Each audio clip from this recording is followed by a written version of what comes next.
moment we'll be having a special guest, and we'll be meeting him and talking about Alekhine, Aleksander Alekhine. I hope you like it. I hope you will have a great time at the same time. In 3 to 4 minutes we'll be joining our friend Skwerly. I will be talking about life, career and the impact on the game by Aleksander Alekhine. Ready for the interview and discussion about Alekhine? Welcome guys to the stream. Thank you very much for being with us. We have a special guest, our friend Skwerly, and today we'll be having a conversation and the discussion and the interview style as well about Aleksander Alekhine, because I promised you to bring our friend Skwerly, and 8 months of negotiations finally is fruitful, and therefore we have our guest in the studio. And in a moment we'll be talking about Aleksander Alekhine, his life, career and impact on the game, and we'll be trying to answer the question why we love, admire and respect Alekhine with his style. Especially our friend Skwerly is passionate about Alekhine, because Alekhine is one of his chess heroes. Therefore we'll be having a great interview and discussion about this one. Hello my friend, welcome to the stream. How are you? I'm doing well, Mr. Tom. Thanks for having me, buddy. Thank you very much for being with us. I'm pretty happy that you accepted the invitation and we can make the interview and discussion about Alekhine, because I know that Alekhine is your, let's say, favorite player, and especially you are just having a extensive knowledge about this guy, and therefore I'm super happy that you will be sharing all of the anecdotes, facts and analysis about his games, career and biography. And let's get started about why do you like Alekhine that much? What was the special, let's say, connection between you and Alekhine that you decided that this guy is pretty much special for you and you're just that much passionate about Aleksander Alekhine?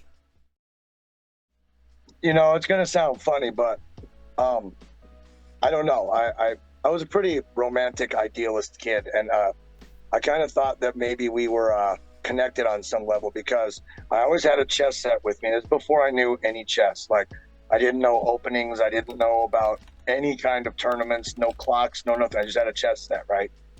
And when I was playing the chess, I would make people call me Alexander. I wouldn't answer to anything else. Oh. So then when I found out about Grandmaster Chess and started getting into it, the games of Alekhine just rocked my world. And I said, oh my gosh, you know, it just so happened to be my favorite player. The guy's name's Alexander. I think I just picked a Russian name, but anyway, once I saw how brutally he played, I mean, I had to know more. Okay, excellent. Thank you very much. And if you can give us a little bit of insight about Alekhine, how he started to popping up on the scene, and especially some like a little bit of review about the early years of Alekhine and how all of this stuff started rolling. Well, I think his older brother Alexei was into chess before he was, and I think he was 4 or 5 years old or something like that, 3, 4, something. And Alexei never really took it serious. I mean, he did master the game. He became a really good player, but Alekhine became just absolutely, obsessed with the game. And he was the kid with the flashlight under the covers. You know, he's supposed to be in bed. He's doing chess problems and whatnot. And he worked and he worked and he worked and he worked at it. Whereas Alexei was more of a natural player. Alekhine had to work a little bit harder at it, but he had more passion for the game. So he ended up, much more successful than his brother at the game.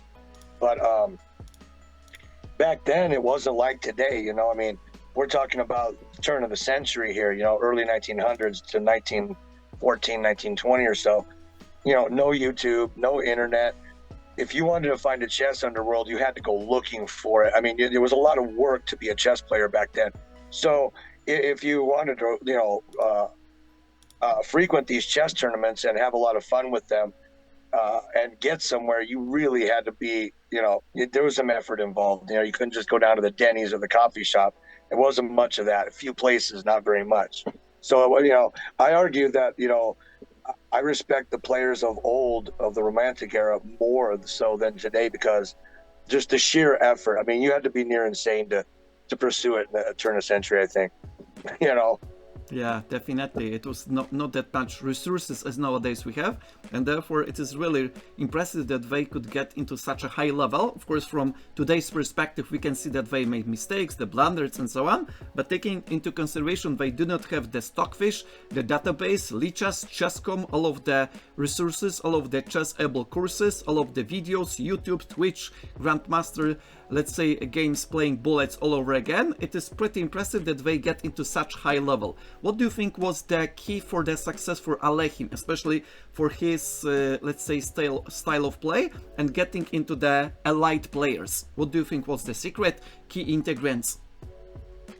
I think the secret was just, like Fischer said, it was sheer perseverance. I mean, he played a lot of correspondence chess, and he was trying to play with the highest rated people he could. I mean, of course, there was no ratings then, but, for lack of a better term, the best opponents he could get his hands on.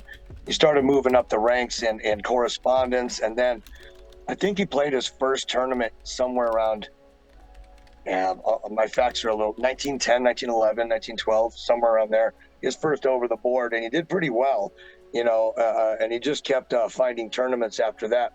But as far as his need to improve, I mean, just like any good champion, he wasn't a great loser. He didn't like to lose, so he would go over and over and over games until he figured out why he lost. And he was, and of course, keep in mind too, this is back when opening theory was very, very, it wasn't there. There wasn't too much of it at this point.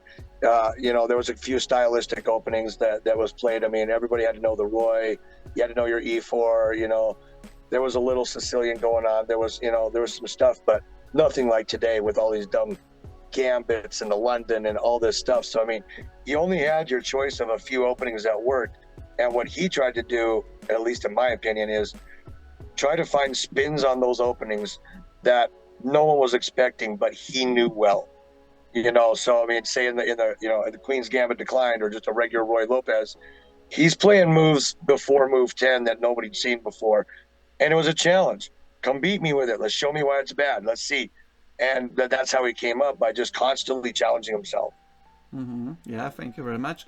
And I am especially would like to ask you about the World War I and the post-revolutionary Russia, because back then it was something like that career started to flourish, and especially about the tournaments. If you can get us a little bit of insight, how was the tournaments, let's say, playing his role about the, let's say, winning, about fighting with the players. What do you think was the key ingredient for getting him into the, let's say, playing level with the best players that he met back then? Well, he always admitted that he had a propensity to try to get into situations that he knew were trouble, so he could see if he could get out of them. And he said that this worked on everybody he knew except for the big boys, Marshall and Tarash, and the bigger names, Rubenstein. He said he couldn't get a handle on these people, and he was finishing third, fourth, fifth in tournaments.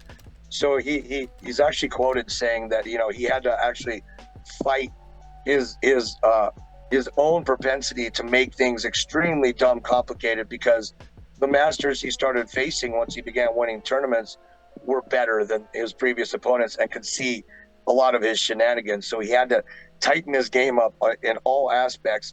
And then, because these people were more experienced warriors, he began seeing that he was weak in the end game, and he was losing a lot of games that were won on end games because he wasn't really sure. So then he started end game. It's basically all of our plights. But he was doing it in a more serious arena and with money on the line and all that. But when the war broke out in World War II, a lot of tournaments were stopped. And if he was playing a lot in like Germany and France and all these places where they were affected, Ukraine, all that. And many tournaments were just stopped. At one of them, I think he and 4 or 5 other chess players they weren't really detained, I guess, as much as like, hey, you're in the army now, right? You gotta serve, you're not just gonna be sitting here playing chess.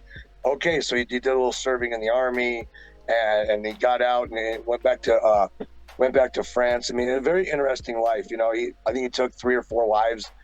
I mean, I used to be the biggest Alekhine expert in the world. It's all a little bit fuzzy now, but the main parts are there.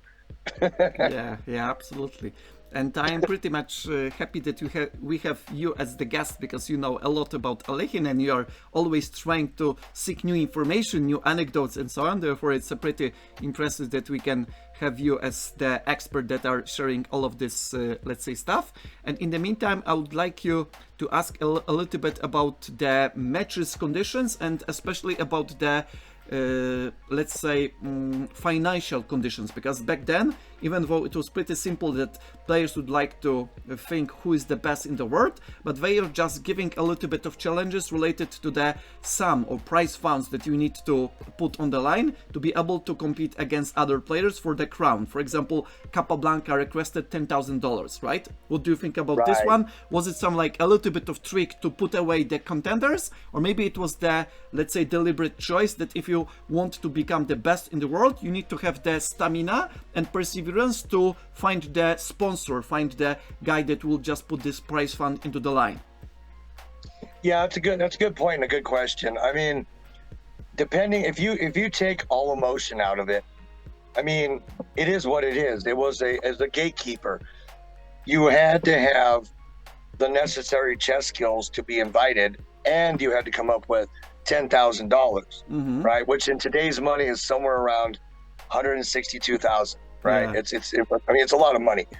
And so Alekhine immediately went on the prowl, doing everything he could.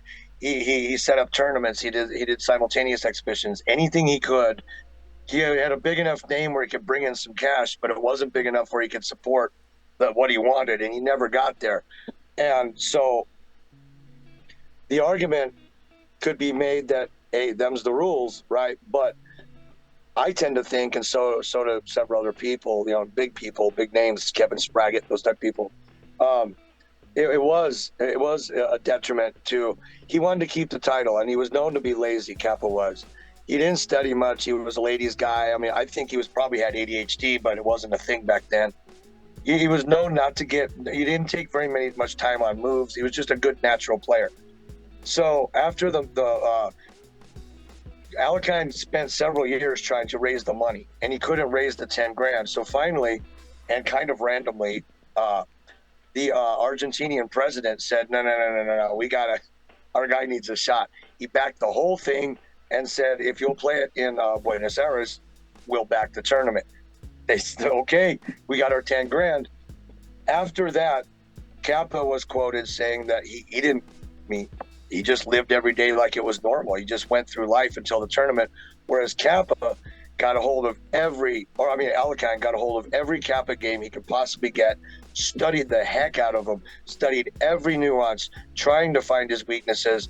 Still, I mean, it was the longest match in history, and I think it remained that way until 82 or 84 with Kasparov.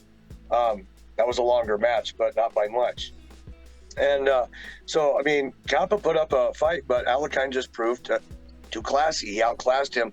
He prepped for the man instead of just playing the board. He knew this man's specific weaknesses, and he beat him with them.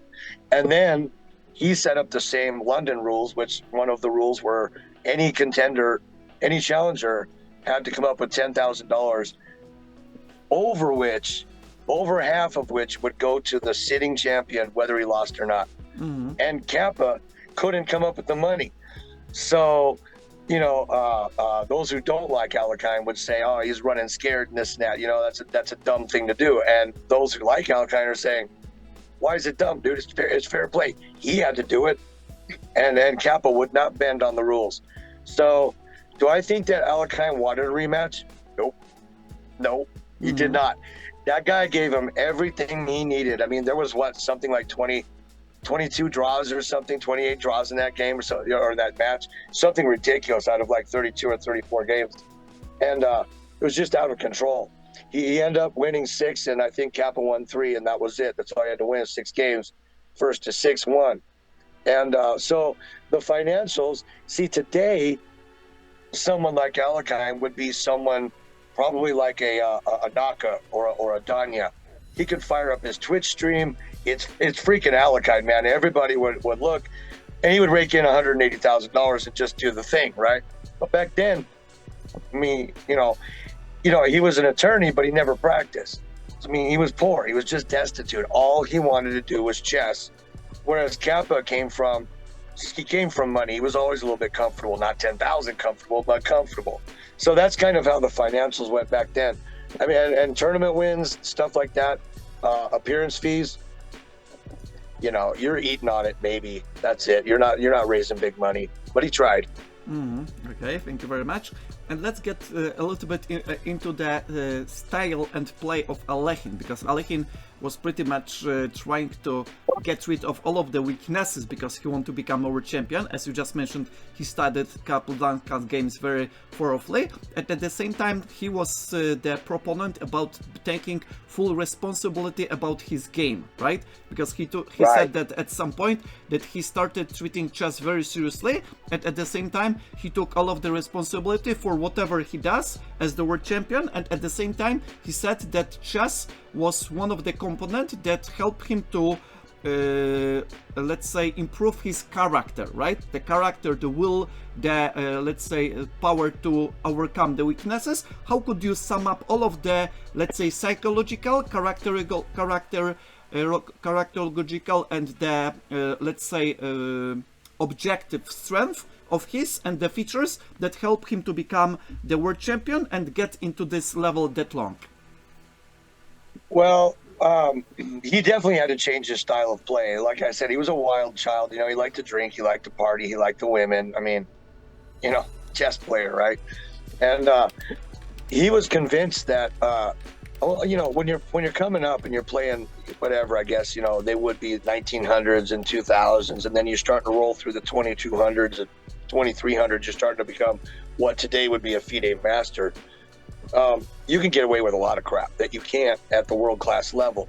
And he loved to sacrifice his pawns. He loved to sacrifice pieces. In fact, what I loved about Alekhine games, especially the earlier ones, is that oftentimes, what would just start out as like, something normal. Here comes Alekhine with something weird, and you just know the whole game is busted. He's either going to get checkmated or he's going to win spectacularly.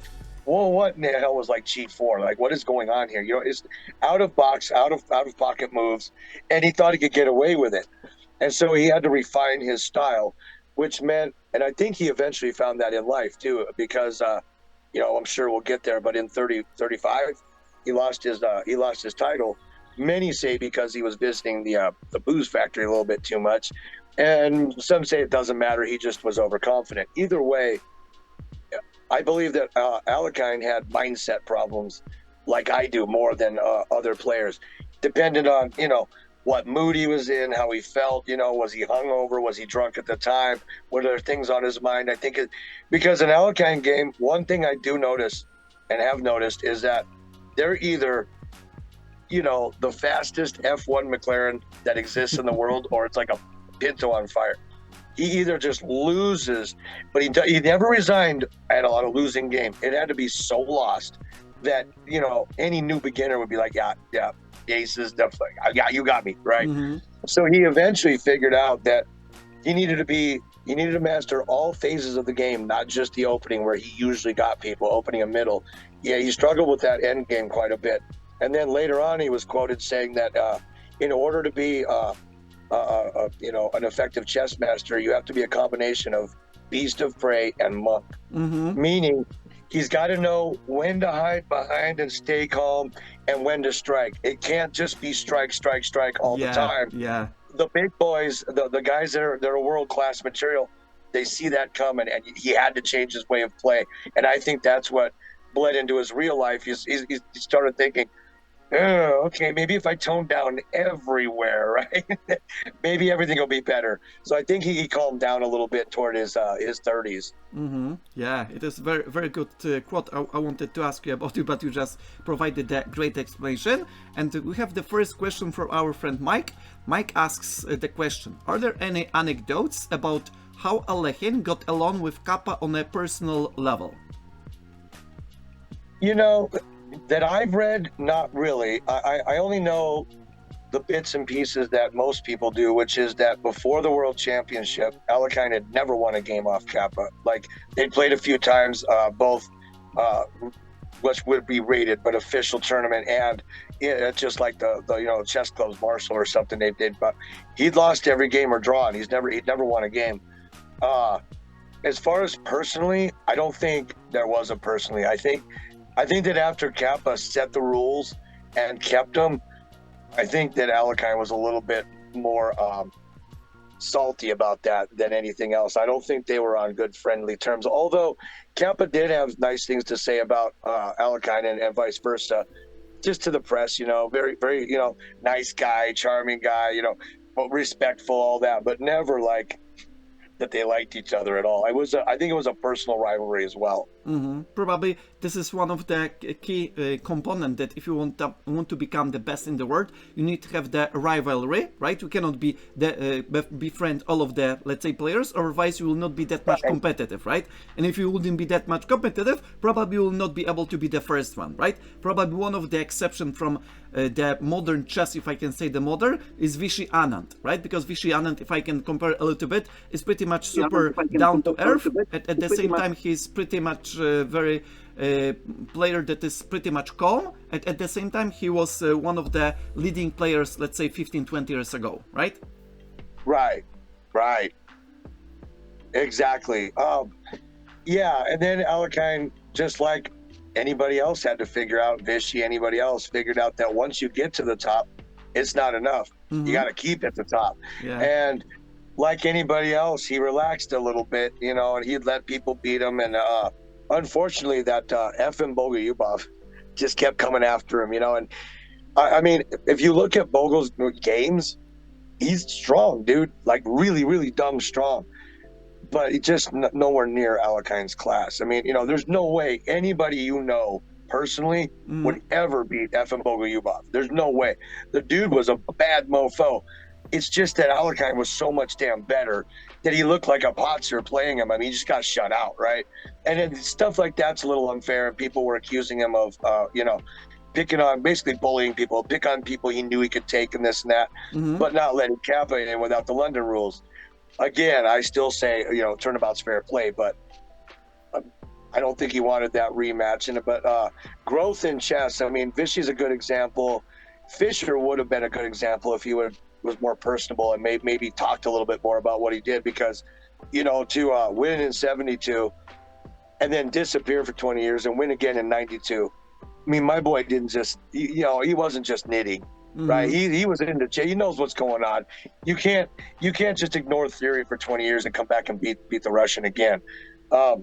Yeah, the games were lesser quality and all that, but I mean, he was getting older by then. But anyway, the point I mean. As we grow at any stage in life, we usually think we're doing pretty well. But we don't know how much better we can get until we get that much better and then look back. And then hopefully one of two things will happen. Either way, we'll realize that we're never probably at top potential, and that will either cause one to become humble and recognize what's going on and see the growth for what it is, or one to become, some kind of junkyard bully where you're just rolling over people and saying, I'm the best. It all has to do with how you take it, what's your personality, all this. A lot of people don't like Gotham Levy because he's kind of he talks a little smack. He thinks pretty highly of himself, but he doesn't. If you were smart and you looked at him clearly and you listened to some of the things he said, this dude's got massive problems, anxiety problems, ADHD. We do what we have to do. And back then, there was none of these terms. There was none, even maybe when Vishy was around. A lot of these diseases, these mental diseases that we cater to today, it was called get your shit together back then, right? Yeah. So in order to rise to the best, you had to constantly grapple with yourself as well as your fellow man. Same as today, but I do think it's easier today with with the advent of just the internet. It makes everything accessible. Yeah, and you know what I mean? A lot of specialists, a lot of medical care, all of this stuff that is more popularized, at least, right? And let's get into the openings, because everybody knows that there is the Alekhine's defense, and probably Alekhine was one of the players who wanted to get into the openings, as you just mentioned, to make the unexpected moves. and during this study, during this analysis, he just created the Alekhine's defense, right? And if you can get us a little bit into the openings, especially with the Alekhine defense, because Thinker Teacher cannot live that you just beat him in the first game, our encounter with the Alekhine defense. Probably that's one of the reasons. Yeah, that's one of the reasons. Yeah. And if you got us into the intricacies about the openings, how Alekhine get into the openings that deeply, and what was the goal of him to squeeze out of these openings? Did he want to gain the advantage? Did he want to surprise the opponent? Maybe any other factors? I think that as far as Alekhine's opening, the Alekhine's defense, he really didn't champion that. He used it a few times with some success, but he never was really serious about it.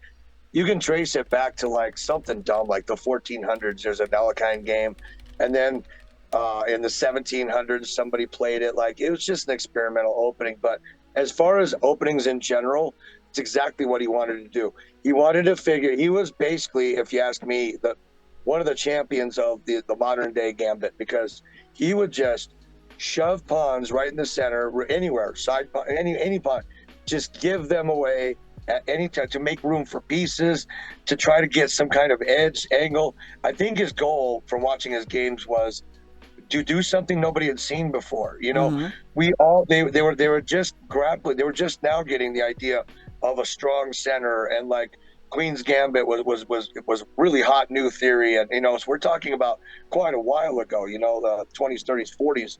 And in order to do something against the top people who were keeping up with theory, you had to make your own theory.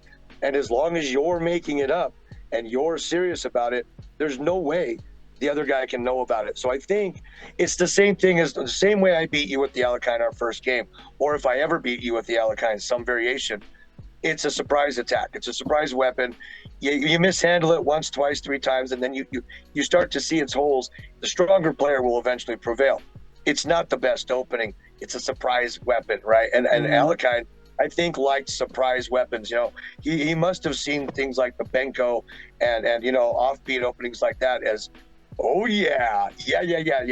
Get those pawns up there and then just start shoving pieces at the guy.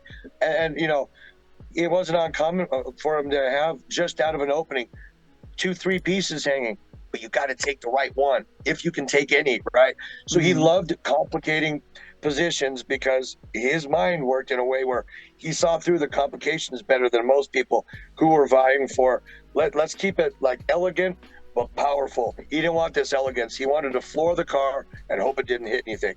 And then that's the way he went for years. Yeah, definitely, and that's why it is one of the key elements, as you just mentioned many times, that Alekhine wanted to surprise his opponents and try to get the advantage that his opponents cannot, let's say, have the balance, and after that he just simply proved that he was better. And let's get a little bit about, let's say, Bogolyubov and the matches with Alekhine, but especially about the early 1930s and about the Bolshevik statesmen and the controversy, because back then he was, let's say, raised and born in Russia. After that he got into France, and there was some like controversy about, let's say, the Bolshevik, about the Nazi. If we get a little bit of controversial topics slightly. Yeah, he was definitely controversial, and I might mess some of this up, but the general, it'll be generally true. You know, whether I mix a fact up or not, you know, it's accidental. But I think he was around, I want to say 20 or something when he moved to France, and he never went back to Russia. And I think most of it was because he wanted to go to the Sorbonne, which is a law school in France. You know, he started his law studies in Moscow, but he liked this other school, so he went there and he got his PhD in. So he was Dr. Alekhine, but rumor is he didn't practice a day in his life. It was most likely a fallback for, okay, when and if I fail at this chess thing, I can pick up a law book and maybe make a decent living, right? But he did fight in the war, or he did aid in the war, and he was you know, on all these sides, and he was there for France, but at one time he was there for Germany, and then nobody knew what he was doing. And at one point, I think he was only, I don't know if he was 20 or 21 or 22, somewhere in there, he found himself in an Odessa death cell. He was just captured with like 2 or 3, 4 other chess players. He was eventually released. He was asked to write papers um, about some of the top Jewish players in chess. And what these papers, now, you've all heard the anti-Semite, Alekhine and all this, bashing this and that. Really, all those papers said was that Jewish chess at the time tended to showcase defense type techniques more than attack, and he didn't like that. Now, so it really wasn't like, God, Jews, this and that. He's just saying, as a whole, whenever I play a man of Jewish heritage, they seem to be more of a defensive player. They're not very aggressive. This, to me, is not racist, anti-Semite, anything at all. But furthermore, he denies thinking like that at all. He said, and his brother said, that he was forced to write those papers, and those papers were edited big time after he was released by the German soldiers to really reflect that this guy was didn't like any chess except for, white, all this kind of stuff. And he said, no. And he cited a bunch of things. He said he's had German students. He played with a bunch of German people over the board. He stayed with a German for a while at a tournament. He said he had no problem with them personally. Well, his last wife was supposedly German. So I think a lot of this stuff is blown quite out of proportion. But you also have to remember the times. This was back when every statement in the world didn't just offend people. I mean, the news was the news. People got reported. People made sense of what they saw instead of being told what to think and feel. And so if they're going to force him to write a couple of papers, which were released, I mean, you make your own decision on that. I wouldn't think that Alekhine's personality, I don't think that he doesn't seem like the kind of guy who would say something like that and then backtrack. Like, why? It doesn't make any sense. If you feel that way and you're willing to put in a paper, there it is with your name on it. But he was he always denied having any hand in any kind of anti-Semite stuff in those papers. He said he did write the papers. It didn't look like that when he wrote them. So, I mean, and it was so easy then. There was no chain of command. And again, there was no internet. There was no proof that it didn't go through a bunch of hands. They could easily just have swazzled him. And to live, yeah, I'll write a paper or two, Yeah. So that's kind of where that controversy sits. He needed to make the tough decisions, we can say, right? Because sometimes you need to have the He did decisions the Bolsheviks at one get point. through instead of, let's say, get some kind of benefits, right? Therefore, you need to make some kind of weight which decisions to take, right? Right, you got to do the hard things, man. You got to do them. Yeah. Okay, thank you very much. But he did denounce the Bolsheviks at one point, and then claimed that never happened either. And so I say, to the best of anyone's knowledge, that's a big question mark. I don't think anybody's gonna, without any, just a little bit more evidence, I don't think there's enough to say either way. I just don't. Yeah, probably not that easy to make the final judgment, if we can say that. And let's get a little bit into the match with Max Uwe. Because in 1933, Alekhine challenged Max Uwe to championship match. If we can get into this a little bit deeper, because first he won against Capablanca. Capablanca was seen as the invincible, let's say that he just barely lost the games, and especially playing against Max Uwe was a little bit different, because Uwe was seen like a professor, mathematician, like the guy that was with high culture, with the guy that was pretty much cold and so on, and Alekhine was a little bit tempered, right? He was sometimes not that much, let's say, culture, not that much nice, and therefore it was pretty much the clash of characters. What can you say about the match, about the, let's say, process of the, let's say, match with the tension and all of this stuff? It would be great. Yeah, the match with Uwe was interesting because, like you said, we've got, most people didn't see Alekhine as an educated man. He just didn't advertise that he had a PhD very much. He did call himself Dr. Alekhine and whatnot, but most people just just didn't give it much weight. He's the drunk in the corner, right? You know what I mean? Whereas Uwe was very well respected, a mathematician, very good at the science and very good at all this kind of stuff. Made a decent living, had his life together, one wife, that kind of thing, And I don't really know what the buzz was at the time, but I think Alekhine was the favorite going into that 1935 match. And Uwe noted that for the first half of the match, Alekhine played sober, and he started with a lead. He said after that, most days he would start the day with a drink and he would just kind of keep sipping, Yeah. and he sort of lost his edge. Now, was that the booze?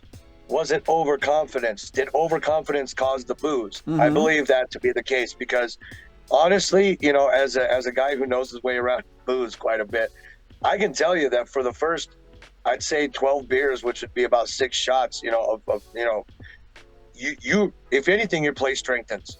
You lose your inhibitions. All you're doing is you get more aggression. Your testosterone comes up. It hasn't affected the sloppy parts of the brain yet. You're still pretty sharp, but let's go. But over time, you know, clearly, then you just lose your thread, and then you're just wasted. But I don't know if, you know, I wasn't there, so I don't know if Alekhine's drinking was blown out of proportion. I don't know if the stories are true that like he ever, you know, peed on opponents or threw kings or did all these things that he's supposed to, jumped up and screamed in the tournament halls. Maybe not. It's all conjecture. It's all hearsay. We don't know. But we do know that he drank like a fish, and we do know. I don't care who you are or how strong you are. That does affect your life. So I would say that it was both. You know, it both. He literally used it against Capablanca and then was guilty of it himself the next time. He didn't think that Irva was a challenge. He looked at a few of his games and said, "Whatever, dude. Let's bring the Christian brothers. We cool." And he got spanked for it, and I believe deservingly, because after that he quit drinking for I think 4 or 5 years. Just completely just said, "Let's see how this works." And in 37 he got the title back. Was that because of no alcohol, or was that because his attitude changed, or both? Is both. I don't believe that if he had the right attitude, that Booz would have ever been at that world championship match. You know, he's just showing off. He was Alekhine, man. You know, he'd done it. And I think he relaxed a little bit, and someone reached in and tickled his balls over it. You know what I mean? And he learned. There's more of this growth going on. You know, don't take anyone for granted. You never know. Because again, while Alekhine was partying and waiting for this clear shutdown match, maybe Irva was looking at Alekhine games until his head spun, you know, and he got the edge. Maybe that's what happened, you know. So do I wish personally that he never lost the title? Yeah, that sucks that he lost the title, especially to someone who was strong but not. I mean, most people can't even say his name, right? This is no Kasparov. This is no Magnus. You know, Irva was strong, but he wasn't Alekhine. He wasn't Kappa. You know what I mean? He was just one of the strongest guys out there at the time. I don't believe he should have ever won, but there it is in history. He did. So I hope Alekhine learned from it. yeah. Respect must be granted for Max Uwe, even if he was not that much popular as the other one of the players. And let's get into a little bit let's see, after the rematch that he won against Uwe, the second reign from 1937 to 1946, and let's get a little bit into the World War II, 1939 to 1945, especially relationship with Nazi Germany. How do you think about this, especially what was going on, and how much Alekhine just tried to get rid of this, and how he accustomed to it due to the, let's say, external forces? Well, honestly, I think that, what's up, Gregory James? Honestly, I think that Alekhine had a good, strong, nice, caring personality in the sense that when he got out of one of those places, I don't remember if it was Odessa or when he was captured later on and spent a few months in somewhere in deep Russia or Germany. He actually got out and immediately started playing like simul's and any way he could to raise money to get his cohorts out of where they were. And he got 3 or 4 of them out. The 4th was released a year later, just happened to be, they just let him go. Alekhine didn't have a hand in that, but I think he had a hand in getting 3 of them out. So, I mean, he was loyal, he was respectful. You know, when it's 1940, and you only got one newspaper in town and there's no internet, the things that you do, the highlights, will define you. So he's remembered more as, you know, the drunken, out of control guy, but he really wasn't. And anytime he entered a war, it was because he cared. He wanted things to get better. He couldn't play chess in wartime, so he figured, well, let's help it out. And Nazi Germany, I don't really know too much about it. I mean, I know I know the facts, and I know where he was and what he did, and the papers he wrote, of course, and all that. But it's like I said, I really do tend to think that was more. He was saying what he had to say to keep everything on an even keel. And that being said, who hasn't talked behind closed doors, right? Who hasn't said a racial term, right? Every one of us, sometimes daily for some reason, right? Did he maybe not like Jewish people? I mean, I don't know. Did he side with some of the Nazi, idealisms and their goals? I don't know. There's things written that support both ways. I tend to believe the man, though, who said he didn't. Yeah, it wanted nothing to do with most of the Nazi, but all this stuff. He just got caught up in a little bit of that because it was a war, and he ended up in places that he didn't want to go. Everybody was separated. I mean, there were times where he'd be playing a tournament and the electricity go out and the bombs and whatnot. People just have to run. It's like, oh, that sucks. So it wasn't a good time. You kind of did whatever you have to do. It's kind of like the old, what would you do if you're armed and someone was breaking into your house at 3 a.m.? Almost any of the good old boys, they'll say, oh, yeah, well, shoot them up. Until you've had a living human being at the other side of a gun, you're not really sure what you'll do. You don't know until that moment. You can't know until that moment. So it's like maybe he made some decisions in the moment, which he kind of wished he didn't. Maybe he said and did some things he wished he didn't, but you got to do what you got to do. That's kind of what I chalk most of Alekhine's life up to, is just doing what he had to do, man. The guy's poor as hell, just trying to get world champion, trying to get into the big tourneys, trying to get his name known, trying to get here, trying to get there. Russia now hates him. France wasn't sure how to deal with him for a while. All of a sudden, Argentina likes him. Can you imagine this? Going from nobody to all of a sudden you're in these wars, you're kind of famous, you don't know what to do. I believe that, plus you drink. I think a lot of his life was pretty confusing for him. I don't think he knew what he was doing most of the time. Yeah, it was pretty, let's say, confusing for him and for us as well, because we just have the facts that not all of the time matches each other, and therefore there is that much controversy, I guess, and that much stuff that needs to be explored by historians, especially historians. And if we can get a little bit about the final years and about Alekhine and his death, because it is one of the rare cases that Alekhine was one of the world champions that took the title to his grave, right? Something like that was not that much expected, and it was the negotiations with Botvinnik. Botvinnik asked him about, let's say, playing the world championship match. The Second World War just interrupted these negotiations and all of this, I would say, drama. How could you get us a little bit into this? How about this, in a quotation mark, drama turned out, and what was the final conclusions? Yeah, World War II definitely did affect the next world championship cycle. Every time negotiations were being made, something else would happen, and it would be stalled, and I don't know what the players at the time really felt about this, but I mean, I'm sure it was miffing them a little bit. They want to play their match. The war is the war. It's fine. Imagine if the war in Afghanistan shut down the internet. There was just no more chess. Like, most of us be going crazy. Like, are you serious? Like, we can't play chess now? Just for some reason, right? So everybody was itching to get back to the board. But the strange thing is that in 1946,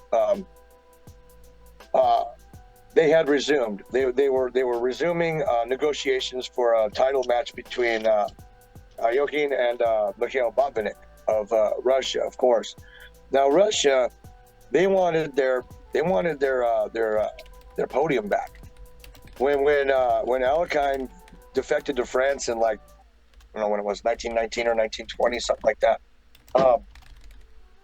I mean, that didn't make Russia real happy in the long run, because they lost another world champion, right? And he's representing France, and he did tend to spend a lot of time in Spain, as mentioned in your chat here. He spent a lot of time in Spain.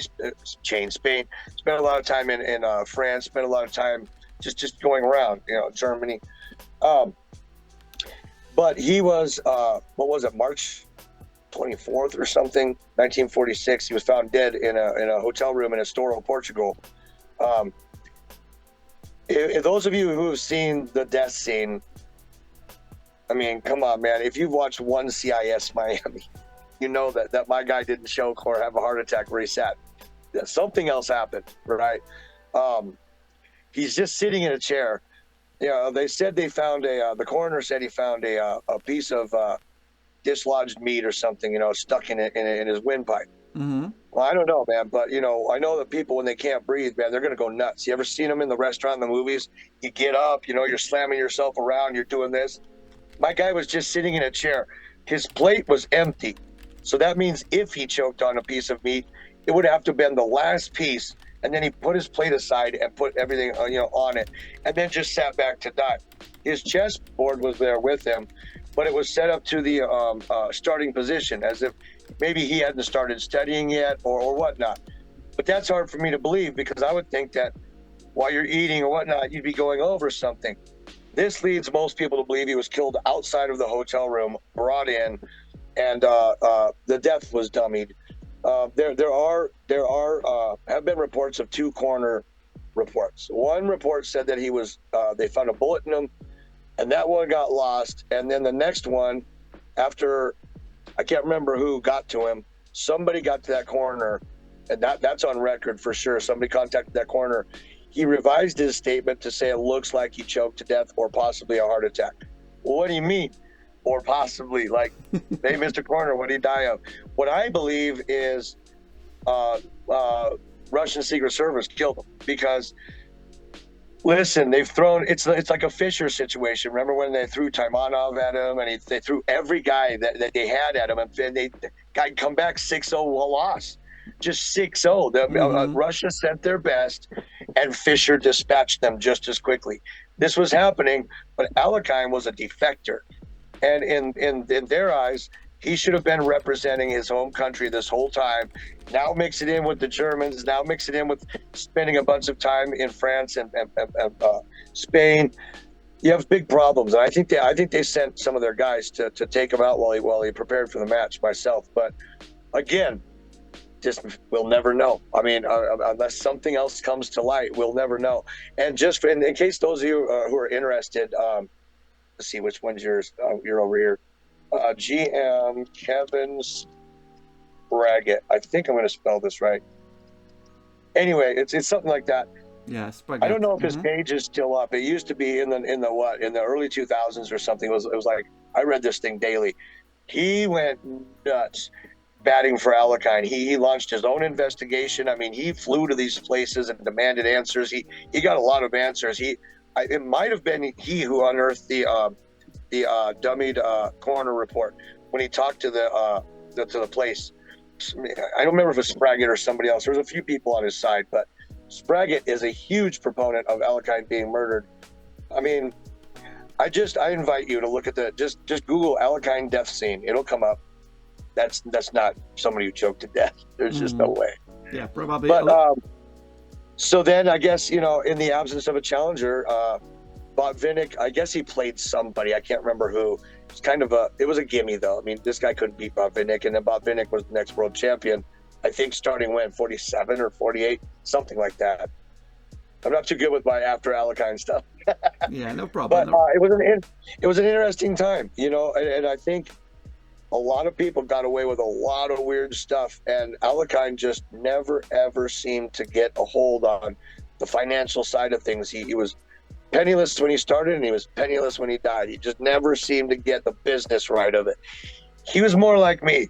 He wanted to have fun, and if there was money to be made, cool, throw that in too. But he never got real serious about the money thing. If he made money, he seemed to want to share that with other people, or maybe he bought booze with it, maybe he bought cats, maybe he got new wives. I don't know, but he didn't invest much. You know what I mean? Yeah, definitely. And if we get a little bit into the Alekhine's influence on the game, because I guess it is pretty important to point out some of the ideas about the Alekhine. It is the Alekhine's defense, French defense, Budapest Gambit, Vienna game, Ray Lopez, Sicilian defense, Queen's Gambit, Slav defense, and Catalan opening with the Dutch defense. That he just put some of the ideas, some of the moves, some of the stuff onto this. How can you tell us how he was going to invent that many ideas and put this into the line against other players? Well, yeah, like I said, he loved all those things. I think he even tried he tried a Benko from time to time. Although I don't think it was called, couldn't have been called the Benko at the time, but he tried all these kinds of setups. He liked, the Roy Lopez was very fashionable back then. I mean, you had to know the Roy if you were going to survive at top level chess. You had to know a few openings that were, the like you said, the Vienna, maybe even some Petrov, some weird offbeat openings. And he wanted to shake it up and say, hey, look, why are we banging out these opening maneuvers that we already know are good, and then trying to win from there? What about B3? What about B3 in this setup, right? So he played with a little bit of Larsson's ideas of having double Fianchetto bishops. He would just throw pawns up in the center. He was trying to modify these openings to where there were surprise weapons constantly. But if you'll notice, in his whole early career, he was definitely an E4 player. He'd throw some C4 in there, D4 now and again. Of course, I mean he was a world-class player. He knew all the openings, I'm sure, but he was an E4 guy. But when it came to his world championship match, I think that something dumb like 28 or 30 of the 32 games were all D4. Like, he finally figured out, all right, if I'm gonna play with these ultra classy and smooth players, I've got to play a game that doesn't tempt me to do this dumb bullshit like E4 openings. He just wanted to go nuts on, right? He was very, very good, but the people were better that he was now up against. There were 4, 5, 6 of them he just couldn't keep up with. And I mean, that must feel really good, but he wasn't happy with that. He wanted to beat these people, so he just dropped it all, brought it back up with this newfound theory and this very solid play out of the opening. He didn't start getting weird until at least he was castled. You know what I mean? He definitely delayed the Alekhine antics for much later in the game, instead of losing right in the opening and then trying to hold on with some kind of 1-2 punch that these chess masters could see right through. So, I mean, I don't even know really what opening was his 100% favorite, or if you could judge that by the most used openings or whatnot. But I know that it didn't matter what he opened with. He was going to fight you. He was going to fight, which that I think lends to that coupled with the way he appeared physically, and the fact that he was a possible anti-Semite, and the fact that he drank a lot, kind of made him like a dark figure. He liked black trench coats. He got the hair combed straight back. Looked pretty. I don't know if you're vampiric or a little bit kind of intimidating over the board, I'm sure. And then until he got fat and his hairline started receding and all that. Mm-hmm. And by that time, he started learning, I better just get really good at this chess thing, the whole thing. And I think that's when he tightened his game up to eventually beat Kappa. Mm-hmm. And I think after that was probably his peak, was in I'd say 26 to 34, 35. He showed some good stuff again up on 37 to 40, but then he just kind of petered out a little bit. And I mean, he didn't really peter out. The competition was getting bigger and tougher, and so he was placing not first in every tournament anymore, because the new generation's coming in. He'd been mm-hmm. world champ 10 years or more.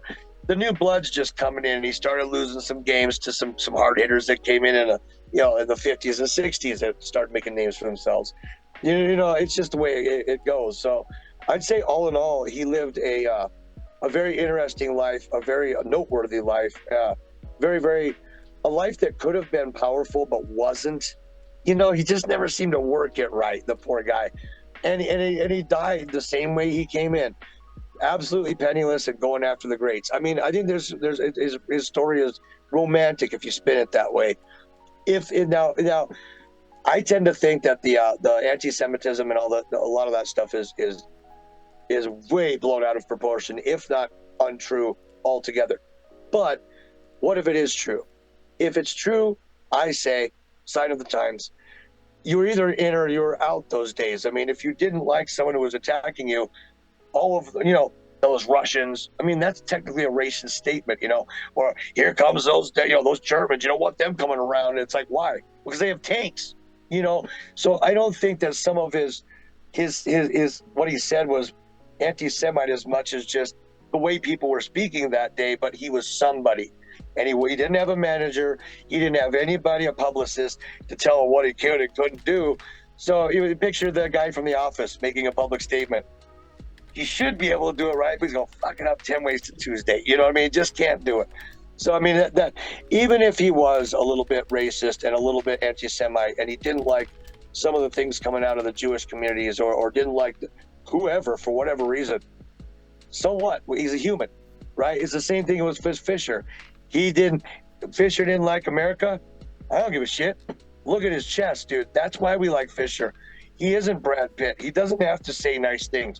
We're not paying for his movie career. He's a chess god. We need to stop with the chess and just stop right there. If you're interested in learning more about a certain person, then learn it by all means.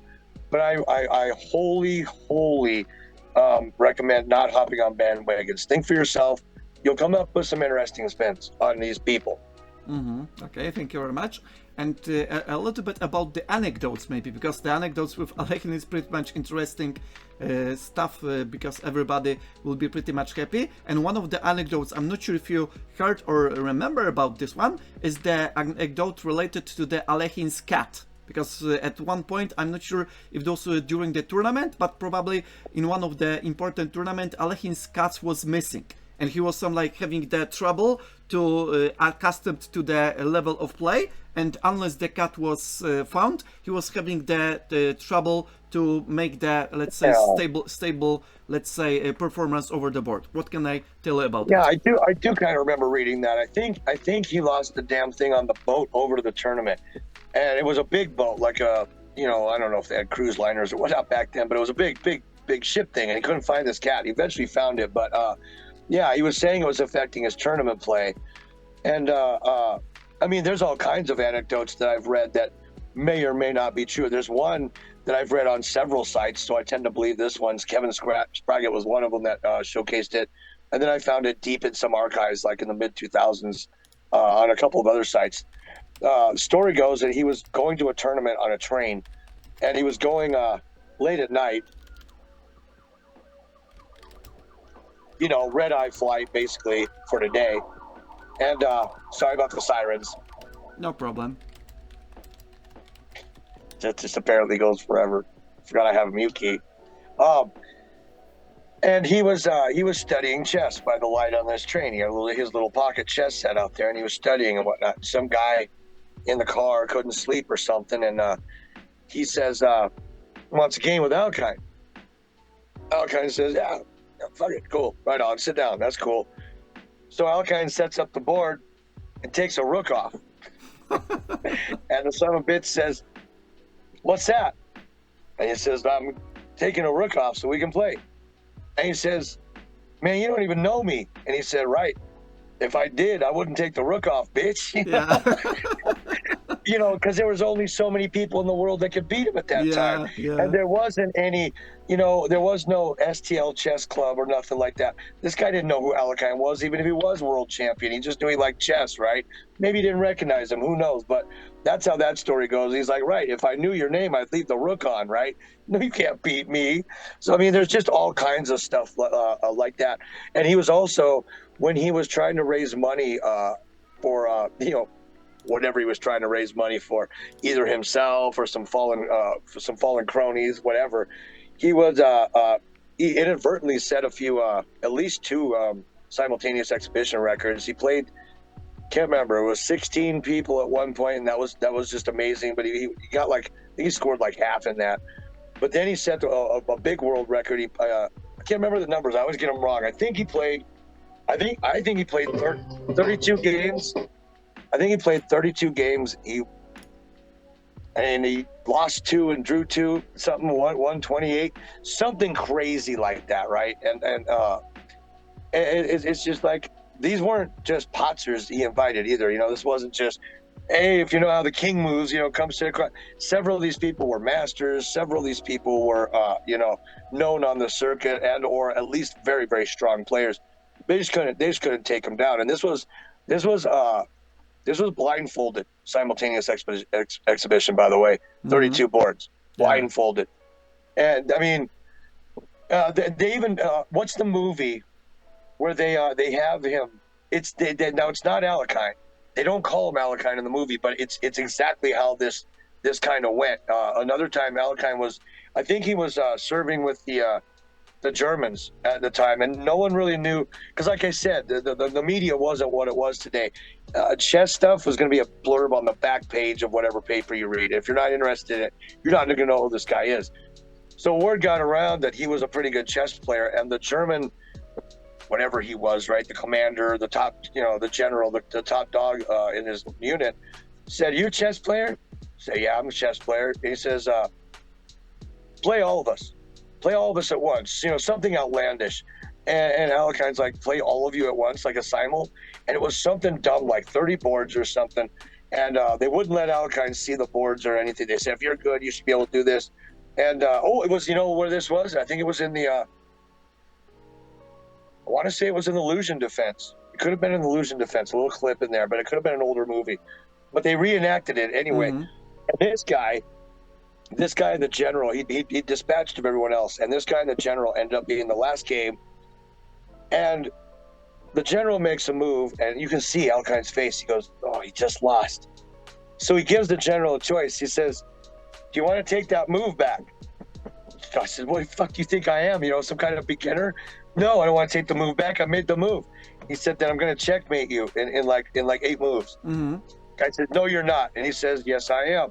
And then everybody got like angry with him, and they started yanking him out of the chair, like, "No, no, no, no, this guy's crazy." And the general said, "No, get him over here." And he said, "You show me these moves." Alekhine showed him the continuation, and I guess the general just sat there like, "Oh my God." It kind of looked up, and Alekhine says, "Yeah, I'm going to be world champ someday. I mean, I'm really good at this game." And that supposedly saved him from some kind of other punishment, or they were going to kill him if he wasn't good. Yeah. These people just ended up in all kinds of problems. And who's to say, like it's you got to understand. I know I keep saying it, but like if Danya were walking down the streets of New York right now, I mean, it wouldn't take long for a small crowd to just start following him. Like, "Hey, is that Naroditsky?" Back then, or Fisher hiding out in Pasadena. I mean, you can't hide in Pasadena. That's Southern California. But in the 70s, you know what I mean? Everything was a little bit different. You could disappear if you wanted to, and just because you were famous to some people doesn't mean the world knows who you are. It wasn't like the guy was, it started in Ben-Hur. Nobody knew who this guy was. He's just a cool looking dude walking down the street with some chess skills, but many people didn't know who they were talking to, and they got bit back a little bit. And that's another thing I don't mind about Alekhine is that he never thought he was too good. "Oh yeah, I'm going to beat this guy, but let's go, baby," right? You want to get served, right? I liked that he was always a sport. Yeah, that's very important to be self-confident, especially if you can prove it with the facts, right? For example, outplaying the opponents, having the first score at the tournament and so on. Therefore, you are just confirming the high self-confidence with the facts. And let's get a little bit Right. about accusations of improving games. If you have heard about it, because there are some rumors and some of the historians, especially the Edward Winter, investigated game of Alekhine, Winter, right. allegedly won with some kind of, let's say, many queens and so on. What do you think about it? And maybe what was the reason for that? Because Alekhine, just as you just mentioned, played a lot of games, played simultaneous exhibitions, just gave the other type of, let's say, activities related to chess, and at the same time he published some of the some of the games in the magazines, and therefore there was maybe a little bit of plot that you can give us a little bit of insight. Yeah, I do. I absolutely believe that he made a couple games up. I think that, Alekhine was quoted one time saying that the worst thing he hated in the world is people resigning when he had a great checkmate coming. Because he said he never got to finish the damn thing. He never got to show the world his art, that beauty. If it's 8 moves away and the guy resigns, you're thinking, "Oh, come on, that could go in the books, dude. Don't resign," right? So I believe that what he did was maybe he took one of these games, or maybe it was a parlor game that he played in a Skittles room or wherever, and if played out, that was one of the continuations. So he just said, "Hey, this is me versus No Name. Check it out." And he got the 9 Queens game or whatever it was, 6, 7, 8 Queens or whatever that was. I remember the game, but or other games. What I think that he was a great chess problem. He was a problem composer, but back then it wasn't such a thing. You know, there were the Edward Winters and the who's the other guy that's a really good composer, grandmaster, very famous. Paul Benko? Benko is one of them. Yeah, and there's another one. He helps a lot with computer chess as well. He's been like the puzzle champion of the world. Oh, come on. John Nunn. John Nunn. Yeah, John Nunn. He's a great composer as well.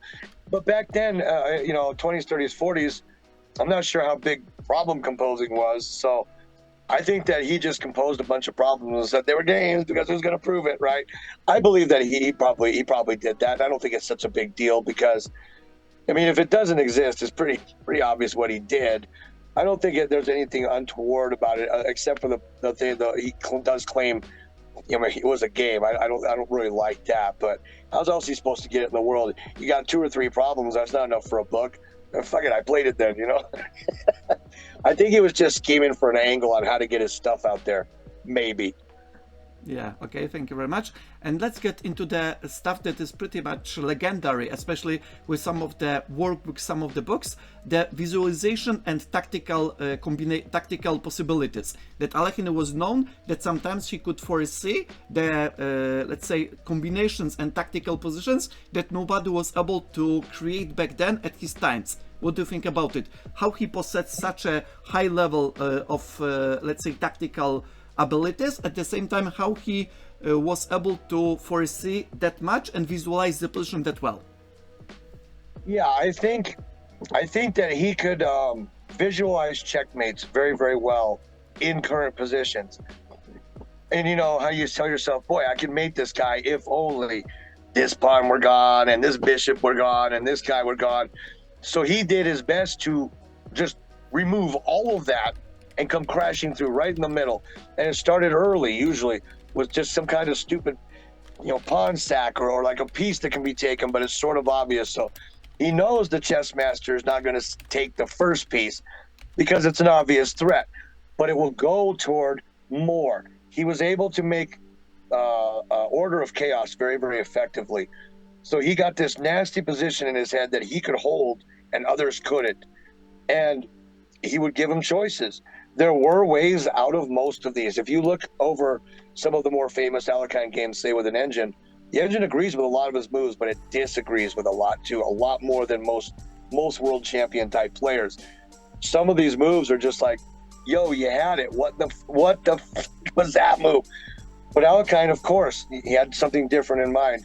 So before you know it, like I said earlier, you've got 2, 3, 4 pieces hanging. And a clear attack, and his opponent's wishing, oh, I wish I had done something about this earlier. I thought the guy was just blundering. I mean, I knew I shouldn't take it, but now he's got this hold. He loved to, when we're taught by grandmasters, almost every grandmaster on every video ever produced will say, consider every move. But do we? We don't. Maybe for a second, knight takes pawn check. I don't know. I'm looking around a little bit. Looks like it just loses the knight. Let's move on. Alekhine moved way further into that than most people would go. It looks like it just loses a piece, so we reject it. But he understood, damn the piece. That's a little bit less king protection my guy has, and he would go for it. And of course, like I said, he lost and he lost and he lost and he lost with this stuff for about 20 years. And then finally he got to where if he toned it down just a little bit, played more solid directly out of the opening to get a playable position, then started his shenanigans, they weren't looking for that at that point. You'd led them down what was a normal looking game for so long, people think, okay, this is cool. And then all of a sudden, whoops, there's that knight move. People are going, oh crap, he just Alekhined me. What the fuck do I do with this? And if you don't see what Alekhine specifically sees, you're going to misstep. And that was his trick. You've heard of the theory of 2 weaknesses, where say you've got a B and like a I don't know, like an F pawn. Well, a king can't catch both those. You know, you just run them both up. So if he put enough on that board that maybe could have kind of sort of go a certain way, but maybe not, it's up to the other person. In fact, he was quoted saying that one time after a match. Somebody asked him, you know, he defeated somebody very, very well known and very, very handily too. And he says, God, I mean, he says, how do you make your way through these tough positions? And he says, it's simple. I think of my own moves and I make my opponent think of his. He's saying he thinks better. He thinks better in those positions, not this straightforward gobbledygook where anybody can kind of see. So I think that's what initially attracted me to him. And like, who was it that said, Nimzo? Was it Nimzovich said that he could easily find all of Alekhine's moves if he could get those positions. He said, but that's I never what do. I wanted to ask. Probably Frank Marshall, if I'm not mistaken. Maybe it was Marshall. Okay, Frank Marshall. Yeah. Well, which ironically, or not ironically, but anyway, incidentally, he was one of the 4 or 5 first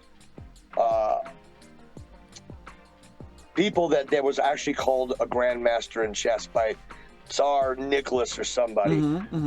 It's debated, but it was like Nimzo, Alekhine, Marshall.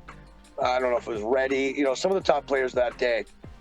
They were called grandmasters, and it was the first time the term had ever been really used in chess in like a couple hundred years. And then it came through in 50 or 55. FIDE made it a title, and Alekhine was one of the first inductees. He was one of the first actual GMs. You know, so that's kind of cool. But back to the thing, it's like, yeah, I believe, you know, to put it simply, he complicated positions, but he tried to do it just to the horizon of his understanding. Because if he complicated it to where he didn't understand it, he's going to get worked. So yeah, I really do believe that his brain made order out of chaos better than other people's brains. Tal might be one of those guys too. Tal's positions, or was the guy Nemzo, or not Nemzo, but Nezhmedovich? Yeah. He's also known for these wild, complicated, I don't care what happens in the games, Morphe. Let's just, I mean, damn structure, damn any kind of making sense as long as it wins. And I think that he's just one of those rare people like Morphe or Tal who just, I've got this pit bull sense to win, and I can't do it playing y'all's regular chess. So we're gonna have to throw a monkey wrench in the spokes, you know what I mean? Yeah. And by the way, Rashid Nishmedinov, as far as I remember, was even better than Tal with all of the complications, because even Agad Mator just put the series about him because he was never gotten the Grandmaster title, and therefore it was pretty much very, very sad because Tal was brilliant, so I'm like the most memorable one, but Rashid Nishmetinov was even better, even though nobody would able to, let's say, give him the promotion. Nowadays we would say advertisement, right? Right. Whereas today, all he would have to do is make his own Twitch channel. Boom. Yeah. Oh, you're a second. You know, the guy was a second to Tal for forever, and he was clearly won games. There's games on record where he beat Tal, and it's like, this was not a wimp. But unfortunately, it's kind of like today's landscape, where it's like, if you're not top 10, you're nobody. And it's like, I really wish that, you know, people would get that out of their heads, because look at Grandmaster Gari, just an FM. Oh, really? Fuck around and find out. Yeah. He drops everybody, right? That's a monster of a player. Mark Esserman, just an IM, right? Yeah, except for all the GMs he drops just every day, right? So these people are undersung quite a bit. And throughout my life, I've been extremely interested in the unsung heroes, those that were strong players, but not quite enough to make it, like, you know, like Nimzo, like Marshall, like Solo Floor, like, you know, all these people who in today's day and age would have been the knockouts. Just absolutely wicked famous and respected. The MVLs, you know what I mean? Yeah, and by the way, the Tsar Nicholas, as you just mentioned, conferred the title of Grandmaster of Chess for the 5 finalists about St. Petersburg's 1914 chess tournaments: Lasker, Capablanca, Alekhine, Tarash, and Marshall. That's one that you mentioned. How could I forget Kappa? No That's problem. Right, I just Yeah. try to put this into the facts. No, that's good. Yeah, that was what, 1914 you said? Yes, St. Petersburg.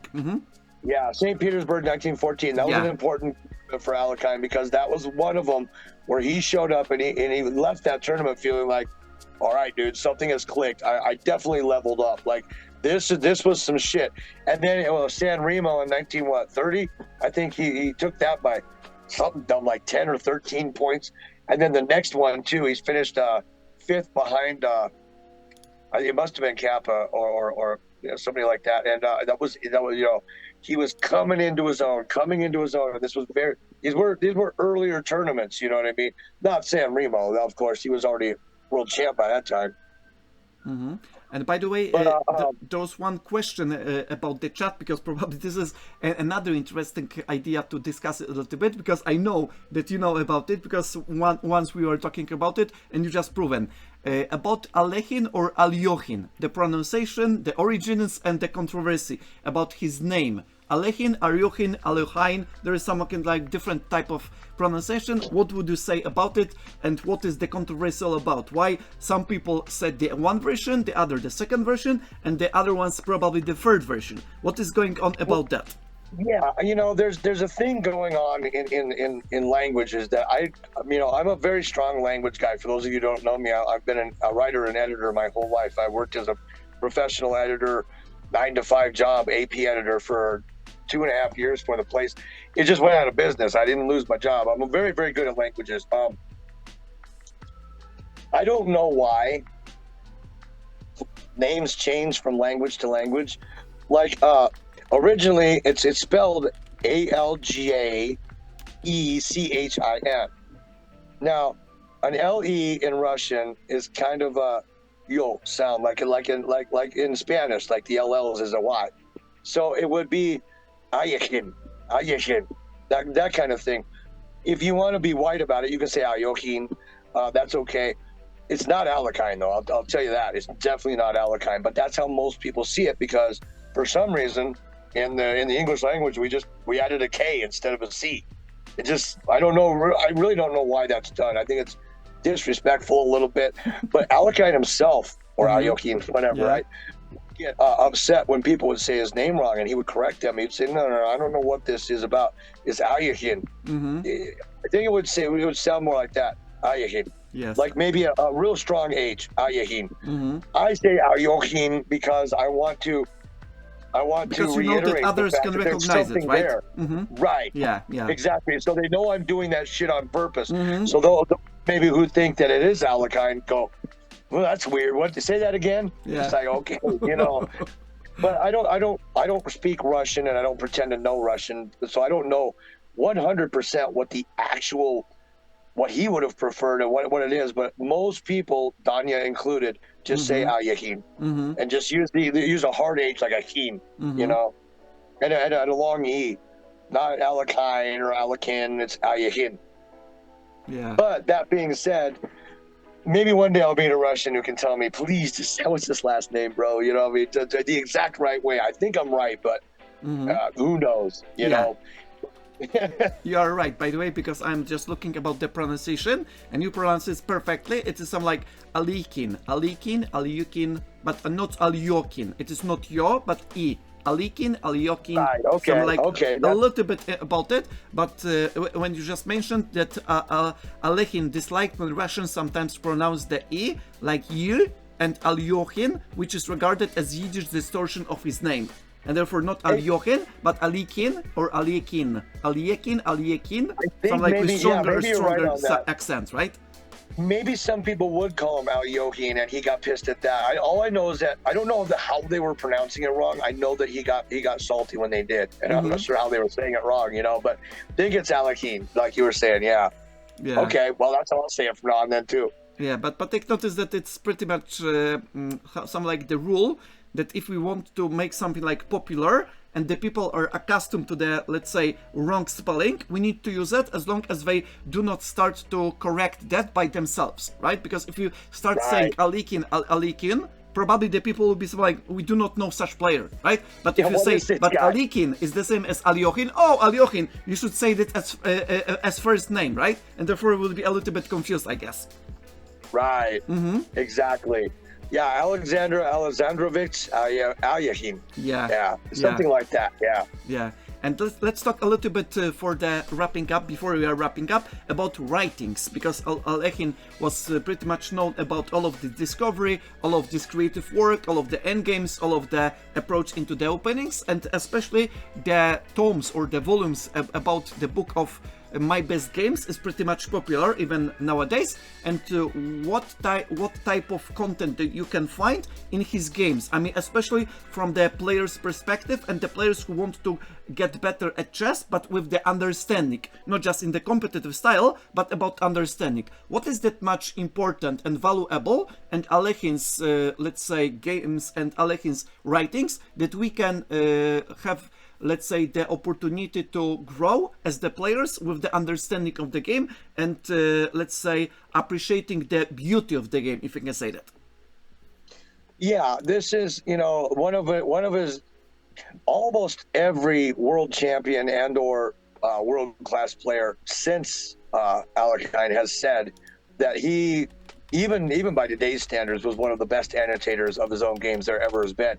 They said that he did annotate his side better than the opponents, but I'm thinking, that's a gimme, dude. He was in his head. He knows what he's thinking, right? I never saw this as a problem. But anyway, one of the best ones out there is New York 1924, and it's been annotated in algebraic notation as well as classical, so you don't have to know what PK4 means and shit, right?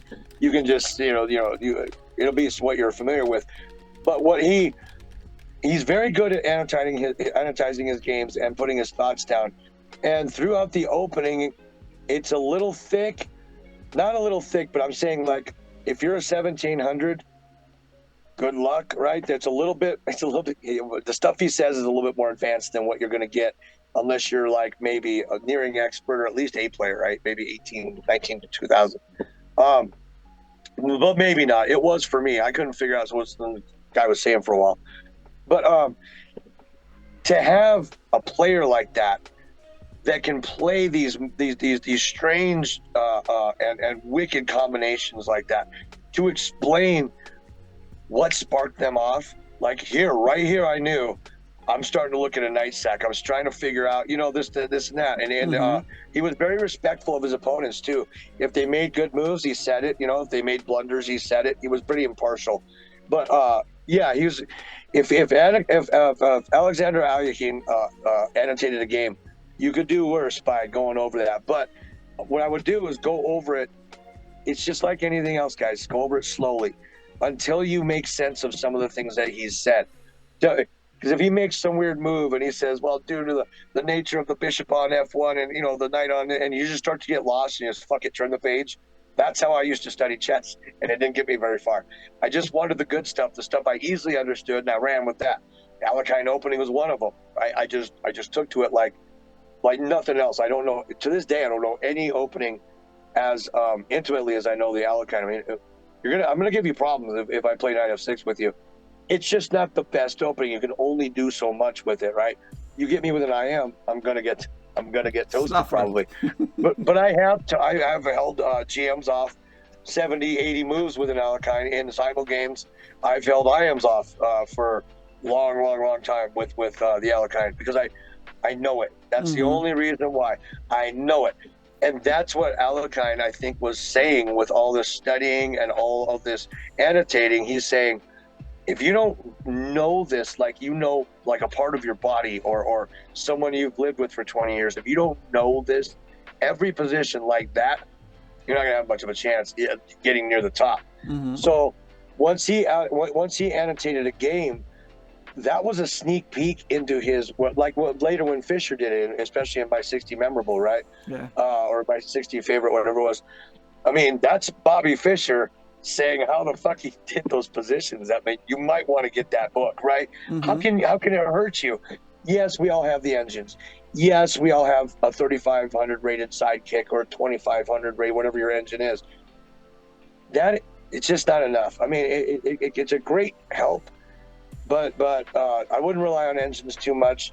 Consider this: there are people in, say, 1950s, 60s, 70s, especially, who relied only upon things like Alekhine's, what he did, his annotations and his books. Mm-hmm. There was no videos, no nothing like that. You just couldn't find. You either just got good at chess, or you found it in. You befriended a chess master or an expert who could get you started.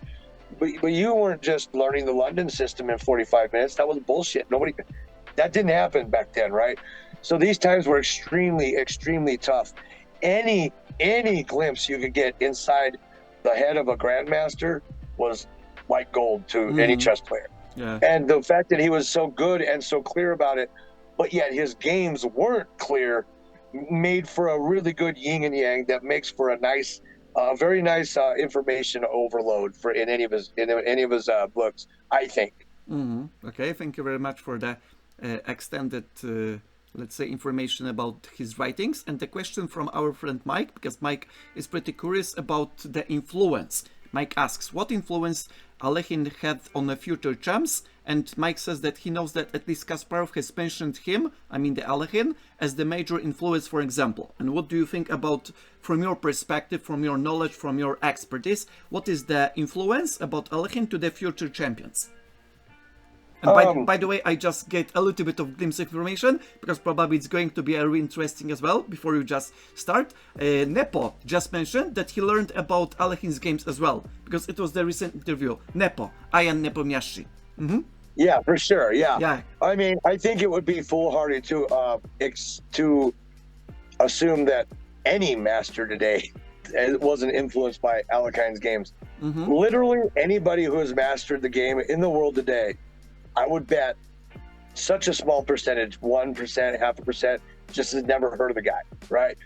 He had some influence, whether it was like, I can't stand that guy, but I can appreciate this or that, or whatnot. Like, I don't know, buddy. Kasparov said that, Alekhine was absolutely a pioneer and a trendsetter, a trailblazer, and without him, he doesn't believe professional chess would be where it is. Whereas Fischer said, yeah, I know all of Alekhine games, and I gleaned a lot from him. And he says, but I don't like his style. He's heavy-handed. He's not elegant. He's more of a bam, like a bully. He just, he said, I can't play like the man, but I appreciate his games and respect him. So there's a lot of that going on. A lot of people, it's like you see you're at a car show maybe, and there's a 55 Chevy, and there's a Corvette, right? And there's an old 69 Super P, and then there's this wild pink thing with like a hamburger body and like lights all over it. You're going, what the fuck? You can appreciate it, but like maybe you'd never drive it. Whereas Alekhine was just like, sure, give me the keys, bro, right? He liked certain types of chess that he felt was superior, and that he thought most people couldn't see their way through. And of course, sometimes that meant he overstepped or miscalculated or whatnot. I mean, there's a lot of games that he's lost that looked extremely won to start with, right? Or you look at a sack, and you even as a player like me, who's plus minus 2,000 maybe, goes, Jesus Christ, that just loses, right? I mean, there's nothing here, but you'll see Alekhine fight it off 30 more moves until he just finally, he's saying, I will give this man, every time he moves, he can make a blunder. I'm going to give him all those chances before I finally lay it down. When it's clear, I know he knows his way through these woods. That's cool. But, and I think that fighting spirit is a lot of why he was influential to future champs, but not just world champs, but to anybody who wants to master the game. I think it would be an extremely egregious error to want to go for expert, master, or any kind of professional chess career and not know at least the biggies of the Alekhine. The game with Alekhine's gone. Some of his big stuff in between, say, 25 and 32, somewhere in around there. There's a lot of good play. And the rare thing about Alekhine that you won't find with a lot of masters is you have like 20 or 30 years to look at his games with E4 and other openings. And then you get a master class on D4 after 27. He played that a lot, when he knew his face was someone real classy, you stopped playing E4 against them. I noticed that it was a definite like time frame where he stopped that. It started with Kappa, I believe, because he was not a D4 player before that tournament, not very often. Mm-hmm. He knew E4 lines very, very well. And so I think that the fact that practically mid-career he just revamped his chess and changed it is also impressive to a would-be world champ, because at the world champ level they understand what you got to put in and know just to be a GM about certain openings, but to be a GM at the top 3 level or something, and still knowing all these openings, all these little nuances of the game. Whether they won or lost the game isn't really the point. It's the journey. It's let's see what he was thinking here, and then that's like I was saying before. You got your New York 1924 and books like that where Alekhine just tells you what he was thinking. This is very, very good knowledge, and thank God he did it, because oops, dead in 46, we would have had none of that. It would have all just been lost. We're lucky we got what we get. That's the way I feel. Yeah, thank you very much. And to give a little bit of summary of today's meeting, today's conversation with you, my friend, what would you say about the biggest, let's say, benefits that we can get from Alekhine's games, Alekhine's career, Alekhine's biography, Alekhine's writings, all of the stuff, all of the heritage by Alekhine for our generations? I mean, the nowadays players. What is the biggest, let's say, gift that we can get from Alekhine and all of his, let's say, activity? Yeah, that's a good question. I mean,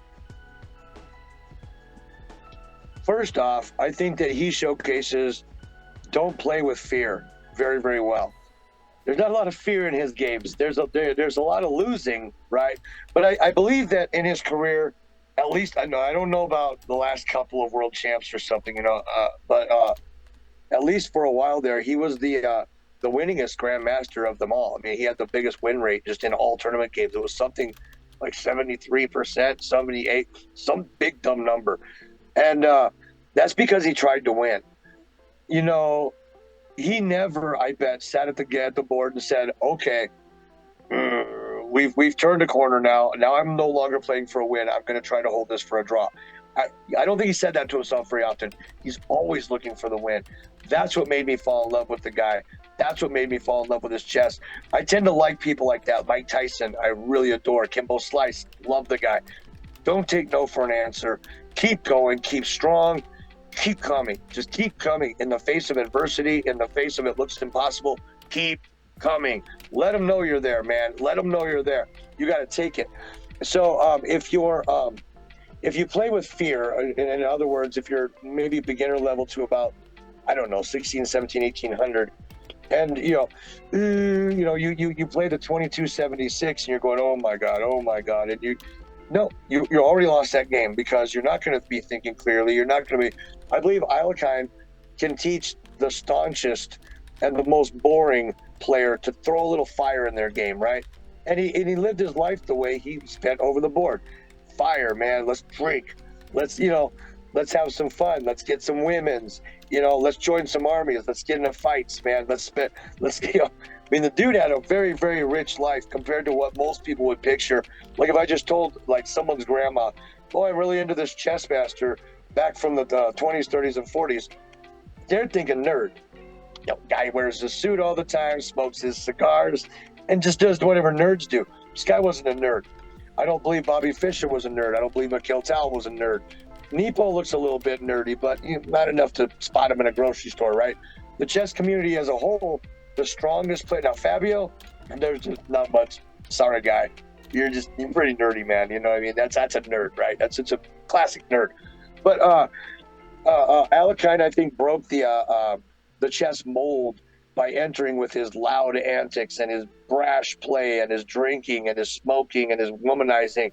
He basically just crashed the system. Nobody knew what they were looking at. Nobody knew what to make of this guy, and you sure couldn't prep for him, because if you're trying to find nuances in every opening, every game, I mean, looking at 1 or 2 games of his in a D4 or C4 setup, for instance, ain't going to tell you much unless those exact moves happen. But depending on where that game went, maybe that one weird pawn sack doesn't come. He learned. So he was able to adapt, change, be honest with himself, and morph into a better player every time he needed to, which I believe we're watching Naka do right now, right? Just took out Fabi, just took out Magnus Carlsen on his way up in the Chessable Masters. And when asked how he did it, and he couldn't do it 10 years ago or 5 years ago, he said, I've been trying to get better at chess. Instead of banking on, I got this, fuck it, I'm Naka, right? That's exactly what Alekhine did. I'm Aleksander Alekhine. I'm going to walk into anywhere I want, and I'm just going to win. Except for there was those 3 to 5 people he couldn't do it with. So he was actually able to do what most people can't do just in any facet of life, which is bring it all down, take a deep look inward and say, why ain't I beating these people? I know I'm right there. I'm just as good. He ain't better than me. Why ain't I winning? And to just put in that work of game after game, just hours of breaking it down until, okay, this is, 70 moves later, this pawn queen, this is my mistake right here. What should I have done otherwise? Because he couldn't just beep an engine, right?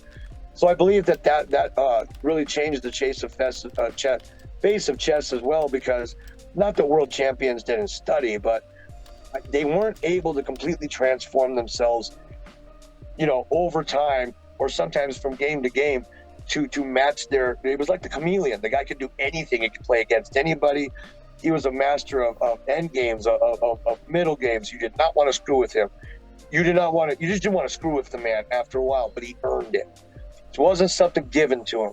Whereas maybe with Capablanca, like I said at the top of the stream, everybody likes to, all the Kappa fans like to brag. Guy hardly studied, just a natural. It's like, yeah, but what if he did? What if he did? And he just stomped on everyone until he died in 40-something. Anyway, but so to quickly answer, I believe that Alekhine showed honesty.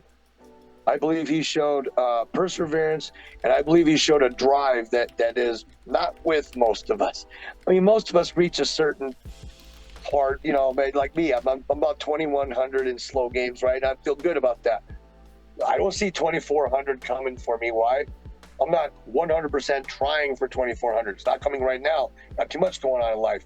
Maybe at one point I'll put in that work to get there. Maybe I'm too old. We'll see. I have no idea. But I know that since I started streaming in 2019, I keep hitting high ratings. I keep hitting records, and I'm 48. So, don't let them get you down. Don't let them tell you can't. If you're 48 getting into chess right now and you want a grandmaster, I will tell you can't. You're never going to grandmaster at all. People don't understand what it takes to be a grandmaster. Just maintaining 2,000 with guys like Tom around is a bitch. The guy just come and knock you around a little bit and remind you, you may be doing all this improvement and stuff, but I still got you. It's like, yeah, okay, but I'm drinking milk. I'm coming back, right? We have this little rivalry going on. I'll probably likely never overtake Tom in my chess journey and become better than him. That's not why we're here. We want to become better than the older us, and that's what I think Alekhine showed.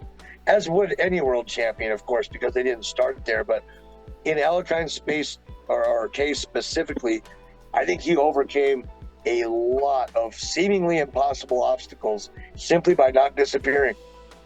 The president of Argentina is never going to support him 10 grand if he just quit because he couldn't afford it. Sit down. Who's coming, right? So I guess that's my answer in short is he was able to change to make himself better. And that's hard to do. Yeah, thank you very much. It was very, very important. At the same time, I put a little bit of, let's say, information about what you said. And in the meantime... Yeah, I was seeing it come through. Yes, in the meantime, one of our viewers asked you, who are you? Because probably not everybody can, let's say, recognize you. And I mentioned that you are Grandmaster Derek Skwerly. Therefore, I see this now, yes, yeah. Therefore, because some people may not recognize you, that's why I just tell them that you are Grandmaster Craig Skwerly, a world-class expert about Alexander Alekhine, live games and heritage. I guess it's a correct description. Do you agree on that? Yeah, that'd be all right. Yeah, I'm just a chess fan. Yeah, I know you are streamer that humble. likes. I know you are humble, but I needed to put this into the, let's say, perspective for the people who may not know you, right? For sure. No, that's cool. Yeah. Okay. And the last questions, I'm like a little bit of creative one, because we are just at the stream trying to encourage others to put their imaginations as much as possible. What do you think how Alekhine could work nowadays if you would have all of the resources nowadays the best players have? I mean, especially computers, databases, engines, and all of the seconds, because we were not talking that much about the seconds of Alekhine, but especially what do you think about the resources nowadays if Alekhine would have, how much he would have changed his style, maybe his dominance, maybe have about his risk and all of this stuff. What do you think about nowadays if he had all of the resources and will be having the Alekhine right now at let's say Twitch, YouTube, or maybe any other competitions, how much he would have just dominated the field? Yeah, I love postulizing on this stuff. The biggest disappointment in chess for me has been and will always be that I never got to see Alekhine play Fischer. God. Now, I do believe Fischer would win that match, but I think he wouldn't be such an easy time, right? So, Alekhine today, with all the resources, just bring him up to speed. He knows all the things that today's grandmasters know. It's hard to say because, again, not being a grandmaster, I don't really know what it takes to be a grandmaster. I mean, it's you can't understand how good these people, especially some of the faster ones like Danya or like Penguin One, or all these puzzle race fanatics that are just. I mean, it's dizzying watching them play. And they come out with these mates and fives, just bang, bang, bang, and they put another GM down. This kid, for all I know, is as good as Alekhine ever was. Ever. Mm-hmm. I don't know. There's no way to tell without clashing them up. So it is postulization, and that's what I like. You just have to make it up as you go. I think that Aleksander Alekhine today wouldn't be far off from what he was back then. There's been, rating calculators that go through time, and they're guesstimating the rating level of every single opponent. They've put them at, the first one was 2690, the second one was 2740, and now they've got a third one, a video that morphs them all the world champions, I think. And they've got them at like, I don't remember what it was, 2840 or something. And it's like, okay, well, no matter what number you plug that into, safe to say, one of the best. Doesn't matter where he is in time. He's one of the best. What would he do against Caspi? What would he do against, I mean, for all we know, Esserman got the power to just take him out. We don't really know. But like you say, if you take all of Alekhine's power and give him all of today's resources, I mean, definitely top 10 still. But some of these guys are just so vicious good. I don't know how much better or worse they would be than an Alekhine, because I've never gotten to watch him speak or heard his side of things. And what does he think? I would like to see him on Twitch playing a bullet game, explaining his situation. Then maybe I get a little bit better idea. The romantic in me wants to say, and the fan in me, the fanboy, wants to say, yeah, dude, bring Alekhine back from the dead. Yo, fuck. He's just going to roll everyone over. It's Alexander, boy. He's going to come out with that wicked. He's going to be Mike Tyson. The fact of the matter is, I think probably he'd make top 10. Probably not. Maybe not even top 5 anymore. There's just, the competition is so fierce out there. Could he beat Magnus? I don't know. Naka just did it. Which begs the question, how strong is this Naka kid now? Naka just seems to roll everybody he sees. What about MVL? MVL and Alekhine, maybe somewhere in there. I'm thinking that if sucked right back to today, I'm thinking he would be like an MVL or a Naka.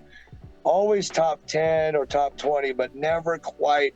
But that's just complete guessing, and that's just because of his inconsistencies. Today, Masters need to be so consistent because everyone, all of their opponents know all of their repertoire. I mean, Naka even says it on stream. And by the way, for those, if you're really new to chess, I'm talking about Hikaru Nakamura. Everybody calls him like Naka or Hiki, whatever. But Nakamura has said that I don't play my regular stuff on stream ever, like in a 3-0 game or something. He says, because this is real shit. You know, you think you're just hanging out with a really nice GM who happens to be very, very, very well ranked and stuff. No. This is chess history happening right now. Every time that kid turns on a screen, chess history is being written. And if he's going to blow his wad, for lack of better terms, you know, releasing all of his prep on and stuff just to beat Bortnick in a 3-0 game, he has no chance in the next tournament, the next OTB. So he says, absolutely, I keep some of the stuff. You know, the newest stuff I'm working on, you're not going to see that because this is top level stuff. This is top 5 stuff. So it's really easy when these masters are so accessible to forget what they are and who they are, because you just see them every day and they're, you know, they got to take pee breaks like you and they blow their nose and they cough and they get mad and they get happy. So you think, wow, it's just cool. It's just a GM. No, that's fucking Nakamura, dude. This kid is just rolling through everybody. And I believe it'd be the same kind of hype if Alekhine were alive today. Say he ran a Twitch channel. Of course, I'd never stop subbing to that guy, right? I'd drink a few together, whatnot. But as far as the chess just goes empirically, it's very, very hard to say. It's very, very difficult to say. I don't know. I don't know, but I think he'd be top 10. I don't think he'd go anywhere near top 11. I think he'd have to be top 10. But I don't think he'd be best in the world. Okay. I don't think it's possible. Okay, thank you very much. And the last question, our friend Mike is very, very, let's say, helpful about this question, because I do not have that many this time, even though we just discussed all of the possible, let's say, perspectives about Alekhine, about recommendation and resources for people who would like to learn about Alekhine. So like resources, let's say maybe the websites, maybe the books, maybe the magazines, not sure about it, but any resources that you would like to, let's say, recommend. Because of course we know the books about Alekhine, the New York 1924 and the Alekhine Best Games, right? So like these books are pretty much good resources for learning, but about Alekhine as the person, as he's some like a little bit bigger than just his games. There are books out there on, I mean, I've got my books somewhere in, hold on. No, I don't have it up there. I haven't unpacked a lot of my books yet because I'm lazy and white, I guess. But there's one book that I got. I don't believe I can't remember if I've read it or not. It's like I remember parts of the book, so maybe I did. Alekhine's Anguish. That's what it's called. Alekhine's Anguish. You can get it on. Amazon. I don't believe it comes on Kindle. You have to buy the paperback. It's not much. It's 10 or 20 bucks or something. That is a good book if you want to really learn about. It's called Alekhine's Anguish. The secret to something, or the way it happened, or what something else. It's like a subtitle. Can't remember what. Well, maybe I'll just Google it. No problem. Alekhine's Anguish book. A novel of the chess world. Alekhine's Anguish, a novel of the chess world. Is what it's called. It's really stupid good. You can learn a lot about that. The wiki page has bullet points, and you're never going to remember the dates and the names because it just pretty much pukes them at you. Kevin Spraggett, GM Kevin Spraggett. Yeah. He has or at least used to. I mean, this was years ago, so sorry for being old. He used to have a whole subsection of his website was just dedicated to Alekhine, mostly the death, but of course, he was an Alekhine fan, so a lot of it was the games, the times, things he'd heard about his life and stuff. And he was very, very good, I believe, at digging and reporting, because he wouldn't just put stuff out there willy-nilly. He either says, okay, this I know is absolutely true, or this I can't prove, but look at this. He's very, very good and impartial. There's some good stuff out there on him. Basically, once I got into Alekhine, I was obsessed with him for a good decade. I got my hands on, like somebody in my chat just said, Dabo, I got my hands on PDF files that were like, what am I trying to say, like pirated, on torrents, whatever I could get. Anything I could read about that man, I figured out from there. But I'd say you can't learn much about Alekhine that you can't find from his games. So if you go to, let's see, right here, I'm gonna give your chat a really good. Here it goes. A really, really, really, really good resource for stuff like this. Okay, PGN Mentor has been around as long as I've been into chess. I'm talking 30 years or something. Yeah. Pretty It separates the site's separated into like players and openings and whatever you want. Tournaments, all of this stuff. Yeah, you can get Alekhine's his personal database with all known games in it, which is, you know, I don't remember how much it is. Can't remember if it's 2,800 games or whatever, 1,800. You know, or Fisher's, or you can get Alekhine's opening, or you can get anything from there. It's just free. It's click, comes out PGN. Open it with your favorite thing. Of course, I didn't learn about his childhood and what he likes and all these other goals by looking at his games, but his games, let's face it, are how I fell in love with the man. So I would start there. Look at some games. Look at some early like in Mannheim, you know, 1909. You know, these early tournaments that he did, 1910, 1911. So he played in Russia and Germany and stuff. Look at some of these things, and then skip forward to like 1925, just before he won, and then 27 to 30 when he was really dumb solid. I believe probably his best chess came out from 30 to 33, 34. After that, it went. He just lost his edge. I think.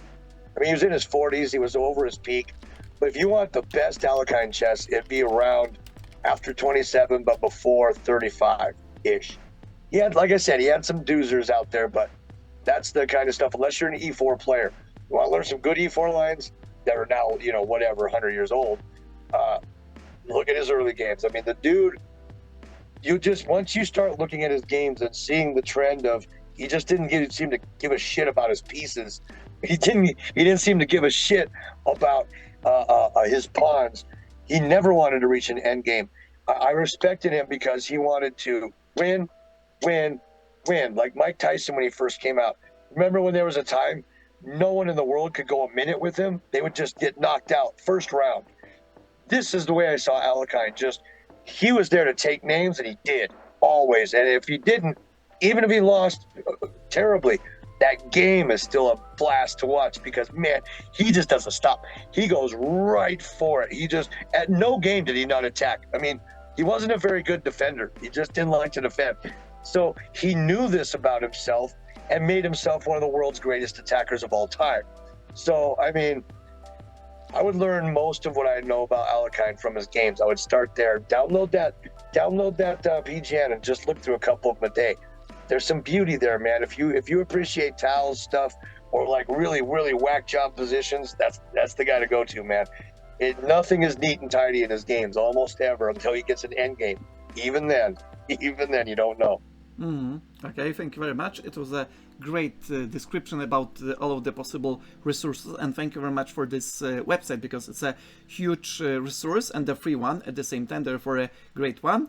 And is there anything that you think, my friend, that we should add about this topic for today? And I'm just reminding for everybody who is not, let's say, from the beginning, today's topic we are talking about with our friend Skwerly is Aleksander Alekhine, his life, career and impact on the game, and why we love, admire and respect Alekhines with his style. What is the stuff that you would like to point out and maybe add a little bit for the, let's say, end of this discussion, this interview? Is this any specific one that I didn't ask, for example? Well, I think I mean, I guess if I was going to say anything about his style specifically, it would be a mixture of a little bit of just knowledge and then some advice. I would say, just look at a few of Alekhine's games. I mean, you're going to fall in love with them. I mean, you know, if you like this kind of stuff I do, just this wild, just boom, boom, boom. I mean, what I consider real chess. If you like Morphy, for instance, I can't imagine not liking Alekhine, even though I believe Morphy would have slaughtered Alekhine, but, you know, just totally different playing styles. But again, I would like to highlight the, if you're starting out, you're 1,000, you're 1,100, 1,300, 1,400. I mean, be aggressive a little bit, because when we learn to ride a bike the first time, we're just so happy that mom's not holding the seat anymore that we freeze and we just tip over, right? Yeah. Okay, we're gonna get hurt. Second, third time, maybe we turn that wheel a little bit. Jesus, I stayed up. But inside of a couple weeks, wheelies and jumps, and now you know how to put the chain back on, you know how to fix a tire, or whatever the hell, right? Yeah. So in learning to ride a bike, if I had the internet back then, I'm sure I'd be watching the X Games. I'd figure out who my favorite BMX rider was, or my favorite freestyler, or whatever I was into, and I would mimic that guy, right? So it behooves us, if we're going to be a chess player, to get exposed to as much of it as you can. And I don't care if you like the person. Let's forget snowflake for just a little bit, and remember real life, which is, just because a man might not have your views doesn't mean he can't teach you about the world. Yeah. I.e. Fischer. Nobody likes that guy, right? So what? He was world champ, and he probably would have just kept it until someone like Kasparov, come through. I mean, who's going to upend this guy? I mean, no one was even at his level. And it's funny because I said I liked Joachim because he kept in it. I also like Fischer for the opposite reason. Come in, take the world by storm, not appreciated, get out. Fuck it, I'm gone then, right?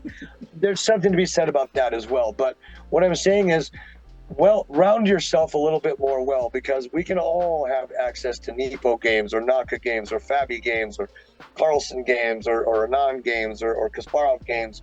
All these games that we can have. We can just ask Mark Esserman. I got his book right there, Mayhem and the Mora. I know how he plays the Smith Mora. I tend to like to study the masters who, not only is it tough to study because we don't have a lot of information on them as far as today's standards goes, but also because they were the ones creating theory. They were the ones literally making it up as they went. I mean, Alekhine's got his name on an opening, because to my knowledge, Kasparov does not.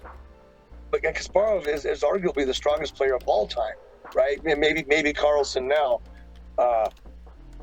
But just because certain things happen in a person's personal life doesn't mean you should ignore them.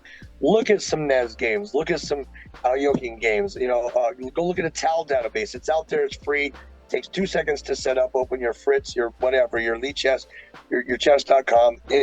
Put in the PGN and just start. Pick a time. Pick a simul. Because they all say what they are. They'll say like SIM for simul, or like WC match. Okay, there's the world champion match, or here he was in Lisbon, and here he was in somewhere else, and here he is in Mannheim, and here he is. Like it seems cool, and then just look at them. Look at the draws. Look at the losses. Look at the wins. I mean, I used to do all this. I used to suck it up so hard. I mean, of course, I wanted to see. My favorite chess games in the world are an Alekhine game that is a miniature, and he won, because they're brutal. They're freaking brutal. They're things of beauty. Because chess, it's not just a strategy game.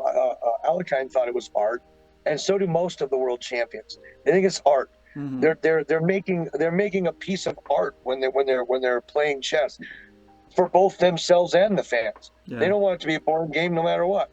Most likely, I mean, unless your name's Drawnick, which is Kramnik, he's known for playing somewhat boringly, and I believe Botvinnik played.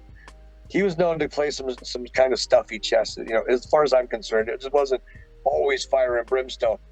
But he was Botvinnik, right? So, but what I'm saying is, because I did that, I exposed myself to a lot of different styles, a lot of different kinds of openings, and I know all those openings, at least to some extent, at least good enough to get out of the castled against an 1800, right? Yeah. You're not going to get me in an opening usually. Sometimes, but not usually. It depends on the day. But anyway, someone like Alekhine, or someone like Tal, or something, they need to be appreciated. Games first, life second. So yeah, I mean, get those games, really review them, really look for them, but don't treat it like a job. It's not a chore. Really like these games, and if you look at a couple of them and you hate it, download someone else. Find the person you love. He does it for me. Always will. Always, always, always will. Whereas I see the play of other people, I feel disjointed. I feel disconnected. there's something about almost every game of Alekhine's where I'm just, oh, I just love his style. I love it, love it, love it. I can understand people not liking it. So, but just keep that PGN mentor in on hand, and every week just get a new guy, someone you've never heard of. By the way, that Nez is in there too. If you go down all the way to the bottom, go down to the end, he's in there. It's not a very big database. Let me say I'm looking for him right now because it's set up funny. There's L. Okay, he's all the way up here. There he is. No, there's Nepo. Oh, maybe he's not. They took him down. He used to have a thing here. I know he did. Anyway, it doesn't matter. So to wrap up that, I would say, if you're interested in Alekhine, of course, look at his wiki, look at the usual places. But if you really want to learn some of the things that I know and some of the backwards stuff, Google and other sites are playing games today. They're hiding some of the best responses due to snowflakeism. If it's offensive to somebody, it might hit. What I'm saying is, if you really want to learn about somebody famous, don't claim you've done research until you see Google page 10. Keep going. You know what I mean? Look at what everyone has to say about him. Look at the weird sites that have almost no hits. Maybe there's something good in them. You know what I mean? Really dig into what you want. Spending 10 minutes and then figuring you're an expert is not going to cut it. Okay, thank you very much for this, let's say, summary. I'm pretty happy that we could discuss and analyze a little bit of Alekhine, because we know that Alekhine's games is a pretty much treasure that we can appreciate for years to come. And at the same time, I really appreciate that you wanted to share all of your insights, all of your anecdotes, all of your knowledge with our community. I really appreciate it, my friend. This is a great job. Thank you very much for sharing this. And in the meantime, I really appreciate, guys, that you wanted to ask the questions for our friend, because this just unites us together. At the same time, it fuels the, let's say, storytelling that our friend just wanted to share with us. And therefore, thank you very much one more time, my friend. I really appreciate that I thank you for the accepted the invitation. Mm-hmm. Yeah, I thank you for the invite, because you know me, and I'm a sucker for talking about Alekhine, man. I'll do it all night. Alekhine, Fisher, especially, either of those two. Yeah. Love them. I know a lot more about Alekhine than I do Fisher, but I'm pretty good with Fisher too, and I've got some pretty whack jobs. Well, but it was very fun to come on here and just rap with you and your viewers about a great player in our history, one of the greatest, if not the greatest, depending on basically your opinion on the guy. Yeah, it is very nice of you, because this way you can share the knowledge and some kind of heritage about the players from the past and enrich our community, and therefore this is that much important, I guess. At the same time, we can share our chess passion with others, right? Right. Mm-hmm. Pumpkin wants Fisher too. Yeah, we'll have to do a Fisher one, because probably at some point we'll do another one. He's a little bit more dicey. He's a little bit more disliked than old Alekhine was. Yeah. Okay, thank you very much one more time, my friend. I'm pretty happy that you accepted the invitation, and we are keeping fingers crossed on you and on your streaming as well. Why, thank you, my friend. Thank you very much. Take care. Bye-bye. Later, dude.